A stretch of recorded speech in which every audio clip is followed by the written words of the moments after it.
ఎక్కడికి వెళ్తున్నారు? మేము యేసును తప్పకుండా చూడాలి. కానీ అక్కడ స్థలం లేదు. ఈయన నడుము నుండి కిందకి పక్షవాతంతో ఉన్నాడు. ఇతను నిలబడలేడు.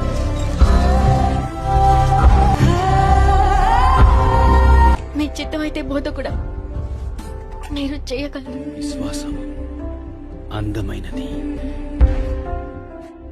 కుమారుడా, ధైర్యం తెచ్చుకో. నీ పాపాలు క్షమించబడ్డాయి. నేను మిమ్మల్ని అడుగుతున్నాను, ఏది చెప్పడం సులభం? నీ పాపాలు క్షమించబడ్డాయి లేదా లేచి నడు అనటమా? ఏదైనా చెప్పడం సులభం కదా. అయితే పాపాలను క్షమించే అధికారం మనుష్య కుమారునికి భూమిపై ఉందని మీరు తెలుసుకునేలా మీకు చూపించడానికి నేను నీతో చెప్తున్నాను. నా కుమారుడా, లేకు, నీ పరుపు తీసుకుని ఇంటికి వెళ్ళు.